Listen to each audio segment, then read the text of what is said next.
Hey there, this is the One Boom, and today's video is going to be very positive because Treyarch just gave us a load of information for the launch of Black Ops 7 that should have all of us much more excited than we were before the beta. Black Ops 7 is now going to have open matchmaking as its default matchmaking, as well as persistent lobbies, and this is all going to be accompanied by some changes and reworks to aim assist to make the game more balanced for all platforms. This is a huge deal.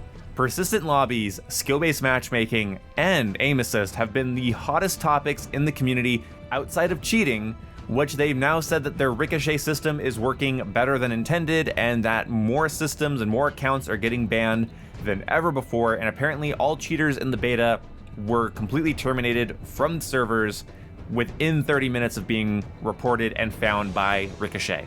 So, with Ricochet going off and doing what it's actually supposed to do, hopefully that persists throughout the year, aim assist being reworked, lobbies persisting, and skill-based matchmaking no longer being the default matchmaking, in fact, not even being in the game seemingly from the post, open matchmaking will just be the matchmaking. And right there you have all of the major issues in the community solved with the launch of this game. Now, I do hope they put open matchmaking in Black Ops 6 for the last little bit of its life cycle, because that would make the last bit of Black Ops 6, I think, a lot more fun to play. I'm not exactly super stoked to hop on Black Ops 6 for Season 6 because I will be going from open matchmaking in a new game to skill-based matchmaking in an old game, and that is not very exciting. But let's talk about this for a second. So first things first, with open matchmaking, I've heard a lot of people saying it's just because of Battlefield, and this is just because of competition, they could have done this the entire time. And as much as I get that, I understand, and in the context of conjecture, it's interesting to point that out, but I don't care. I don't think any of us really should care. You don't have a time machine, right? So you can't go back and change their decisions before. So whatever data they had, whatever player numbers they were looking at, whatever they were finding, made it worth it for them to keep skill-based matchmaking in as the default matchmaking. And maybe, yeah, it's because Battlefield 6 poses real competitional threat to Call of Duty, and that's great, good if true. Results the same. Or maybe they had a deal where they had 6 years of turned up skill-based matchmaking until Activision was going to let them try out something new, and maybe that time is up and now the deal's over and they can do open matchmaking, and maybe that's why Black Ops 6 doesn't have open matchmaking, is because the deal wasn't over yet. Like, we don't know. There could be a lot of things that cause this. I personally think it's all of the above. I think there's probably a deal behind the scenes we don't know about. I think it's because of our feedback and our constant bitching and complaining. I think it's because of dropping player numbers. I think it's because Battlefield poses a real threat to Call of Duty's player numbers.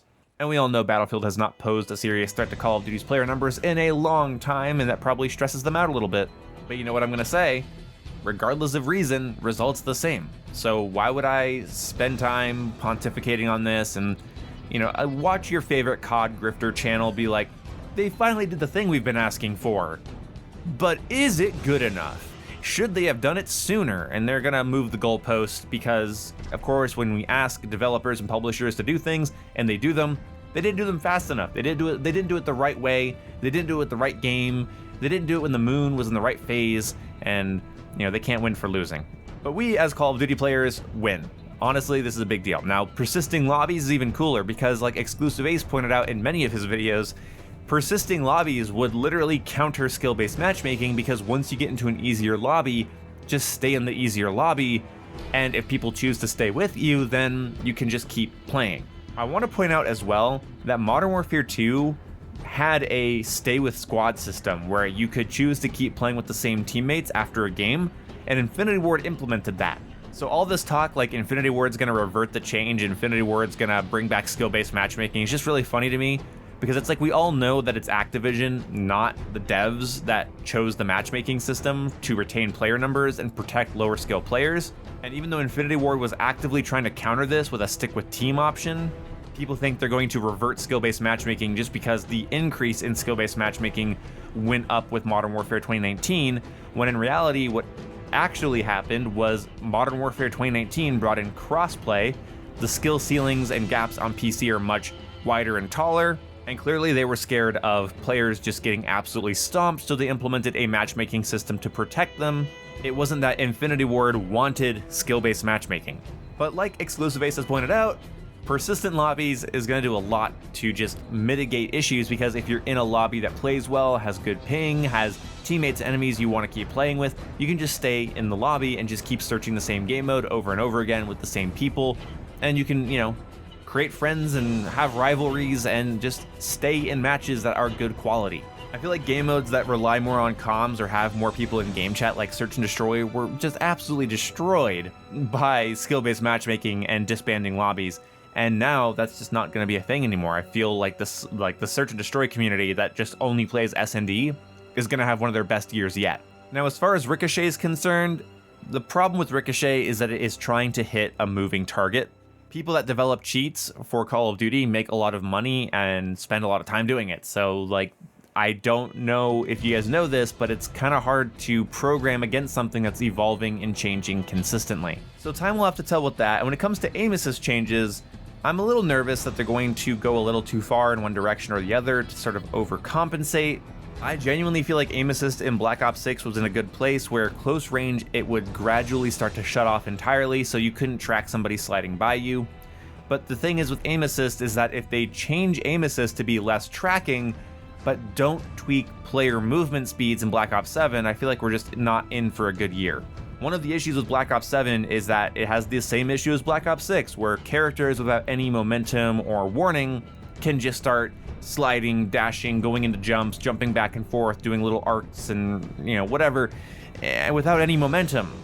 So if you nerf aim assist, but that movement's still the same, I feel like there will be a massive imbalance between keyboard and mouse and controller, because suddenly controller is going to not be tracking the momentumless instant movement of Omni movement.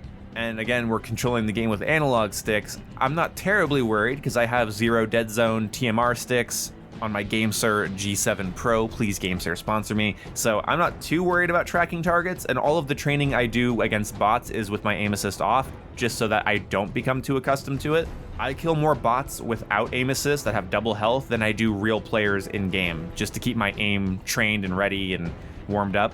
So it's not going to affect me too much either way. But I feel like with Black Ops 7 specifically, aim assist changes across the board would be good for the franchise, but in Black Ops 7 specifically, you have characters that launch into momentumless, fast movement that either goes vertical or low down to the ground, horizontal, sliding across the ground. And I feel like something needs to change there. I know a lot of people just don't play Black Ops 6 and aren't going to play Black Ops 7 because of Omni movement and sliding and just calling it a slide simulator. And with Battlefield coming out and having this sort of grounded, more weighty experience, a lot of people that just don't like COD's current movement are going to go play Battlefield until Modern Warfare comes out. And if Modern Warfare 4 is another year of slide canceling and stuff, they might just stick on Battlefield. And I just feel like it's kind of a no-brainer to keep Omni movement and keep the wall jumping and let people have their skill expression and their speed, but not just break ankles and break cameras, especially with a nerfed aim assist. If you want my take on aim assist though, I would not mind if Call of Duty and Battlefield both completely removed rotational aim assist altogether. And Battlefield, I think, is removing snap aim assist this year with Battlefield 6, which is really cool to see, because snap aim assist has plagued Battlefield on console for a long time, and it's stupid and we don't need it. EA and DICE don't trust console players to aim, and I can't blame them, but I can also be mad at them. Either way, I don't need rotational aim assist. I just don't. I think slowdown is enough. Having sort of a dynamic sensitivity where aiming at somebody lowers your sensitivity, I think that's fine. Slowdown is fine. You don't need to be rotating my aim left and right and up and down to counter people, because I don't think that's the right system. It made more sense back in the day when we had really thick analog sticks and tight FOVs and everything, but now you can play at 105, 110, 120 FOV. We are running at 120 hertz on current gen consoles. You can now just go for $40, get a GameSir controller. GameSir, please sponsor me. Get a GameSir controller with 0 dead zones and be way more accurate than you probably realize you're being held back by. Back in the day, Call of Duty's aim assist, I think, made a ton of sense, especially with how casual gaming was at the time that it came out. But they need to reduce it while still maintaining that COD feel, and I think most of that COD feel actually comes from the slowdown, not the rotation. And in fact, the rotation causes a lot of issues with people, especially in close range, pulling your aim down to the floor or launching up to the ceiling. Rotational can be something you have to fight, whereas slowdown is just something that makes it more consistent once you get that bead on a target. That's enough about that, but in general, Black Ops 7 is looking like probably one of the coolest launch CODs we've gotten in like 7 years. Like, this is really great to see. And I just want to say one thing here at the end. Skill-based matchmaking, while we definitely noticed the increase and uptick when they added crossplay with Modern Warfare 2019, I genuinely need people to understand that skill-based matchmaking has been something people have been fighting uphill against since before Black Ops 2. Call of Duty YouTubers were making separate accounts in Black Ops 2 and Modern Warfare 3 just to fight noobs because skill-based matchmaking, when you got to those higher levels of play, became very, very noticeable. In Advanced Warfare and Black Ops 3, people were blowing themselves up constantly just trying to reverse boost into easier lobbies. This is a bigger win than just the last 6 years. This is a long time coming, and I am very excited for the future of Call of Duty going forward. They've opened Pandora's box. Any Call of Duty game that now brings back skill-based matchmaking or closed matchmaking is going to be deemed the devil. So I think you should at least sit and get ready for 7 years of open matchmaking until maybe Activision comes up with a new deal or something else changes. And persisting lobbies, I think, is going to make the game a lot more social. Anti-cheat working the way it's supposed to is a great thing to see, and aim assist being looked at is awesome. But again, I am a little bit hesitant because I'm scared they're just going to reduce everything down really low without tackling some of the core issues, which actually comes from the game's mechanics and movement itself, and not so much aim assist. Anyway, let me know what you guys think down in the comment section below if you guys agree with what I'm saying in this video. If I left anything out or didn't mention something, please leave it in the comment section. I'll pin your comment if it's very useful. Hit the bell icon to get notified when I go live, and I will see you guys on the battlefield. Battlefield 6 launches tomorrow morning. I'm gonna go rest, I'm gonna go chill out. I have one more Black Ops 7 video about Gunsmith and another video about the maps. So I have 2 Black Ops 7 videos coming out either today or tomorrow.